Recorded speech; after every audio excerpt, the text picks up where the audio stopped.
All right, let's talk about the one part of chess that can feel like the final boss battle of the entire game, the end game. This is where so many beginners get stuck, but honestly, it's also where you can get a massive advantage over other new players. So today, we're going to break down a super simple but really powerful technique to make sure you never, ever let a win slip through your fingers again. So let me ask you, does this look familiar? You've played an amazing game, you're up a ton of pieces, and all your opponent has left is their lonely king. And yet, somehow, that king is just dancing all over the board, and the checkmate that felt so close just isn't happening. It is one of the most maddening feelings in chess, but trust me, we've all been there, and there's absolutely a system to fix it. And here's the really good news, and this comes from the great international master Jeremy Solomon. You don't need to be some kind of chess genius or memorize a million different positions. The secret is just learning a few key techniques that give you a solid, reliable plan. It's all about building that confidence so that when you get to this position, you know exactly what to do. Okay, so let's jump right into that exact situation. You have a massive lead, what Silman calls an overkill endgame, when you're just crushing them on material. It's time to learn the system to turn that huge advantage into a calm, cool, and collected win. So, picture this. Your opponent is refusing to resign. Their king is like this little escape artist, just zipping across the board, while your big, powerful pieces feel like they're tripping over each other. You're throwing a check here, a check there, but there's no real plan, no rhyme or reason, and definitely no checkmate. This is where having a clear technique is a total game changer. So, what's the secret? How do we solve this? Well, we're going to learn what's called the overkill mate. It's a simple, but believe me, incredibly powerful system. The best way to think about it is like a recipe for victory. You just follow the steps and you get the win every single time. And to really understand the principle, we're going to focus on a classic situation, checkmating with just a king and a rook. The technique is called the box, and the whole idea is to stop chasing the king with random checks. Instead, we're going to systematically shrink the king's world until there's literally no escape. And the best part?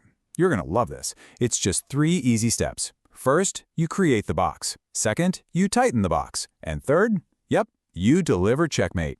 That's it. It's that simple. Let's see exactly how it works. All right, so here's step 1. Create the box. See this move? The rook moves to f3, and just like that, bam! We've created an invisible wall. The black king is now trapped. It can move up and down, left and right, but it cannot cross that line controlled by our rook. Step 1 complete. The prison is built. Now here is the most important part of the whole thing. You don't just start checking like a maniac, no. Instead, you slowly tighten the box. With every move, you bring your king a little closer to help out, and then you use the rook to shrink that prison 1 row or 1 column at a time. And the key, as Silman points out, is that your king and rook have to work together. They're a team. Your king is not a bystander, it's a critical attacker. And this is the beautiful result. After you methodically shrink that box, the king gets pushed all the way to the edge of the board. There is nowhere left to run. The rook slides over, delivers the final check, and that is a textbook checkmate. Clean, methodical, no stress. That right there is the power of having a plan. Okay, so you've mastered the box. You're feeling unstoppable. You're just 1 move away from victory. But wait. Hold on, because there is one final, devastating trap hiding in plain sight. A trap that can turn your amazing win into a soul-crushing draw with a single careless move. Seriously, this is how more beginner games are thrown away than any other way. You get so excited, you're laser-focused on finding that checkmate, and you just forget to ask yourself one tiny, crucial question. After I make my move, can my opponent make any legal move? If that answer is no, you might have just made a terrible, terrible mistake. Let's be absolutely crystal clear on this difference because it means everything. In a checkmate, the king is under direct attack. It is in check, and it has no moves to escape. Game over, you win. But in a stalemate, the king is not in check, but it still has no legal moves. And if none of its other pieces can move either, the game just stops. It's a draw. Now get a load of this position. White is up a queen, a bishop, and a rook. I mean, it's a complete wipeout. It should be an easy win. But if it's black's turn to move, where can they go? The king can't move here because of the queen, can't move there because of the bishop, the pawn is blocked. The king is not in check, but it has 0 legal moves. And that, my friends, is a tragic, tragic stalemate. And that's the painful reality of it, a draw.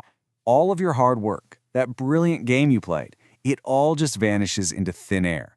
A stalemate, when you're winning, feels worse than a loss. It's the ultimate unforced error. So you have to remember, avoiding stalemate is just as important as learning to checkmate. Always, always make sure you leave your opponent some legal move, right up until you're ready to deliver the final check. So now you know the secret. Mastering these two simple ideas, having a reliable checkmating plan and having the discipline to avoid stalemate, that is your new endgame superpower. This is what separates players who are stuck from players who are consistently winning games. So let's just recap the key takeaways. First, don't just have more pieces, have a plan. Random moves won't cut it.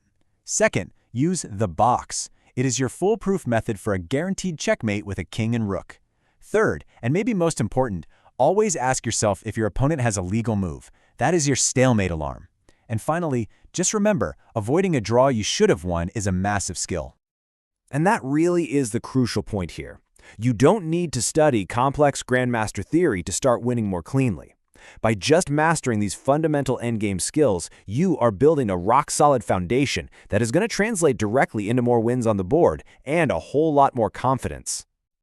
So there you have it. You've got the tools. You have a system for delivering checkmate, and you know the #1 trap you've got to avoid. So get on a board, practice the box, and start turning those winning positions into satisfying, concrete victories. Now go win some games.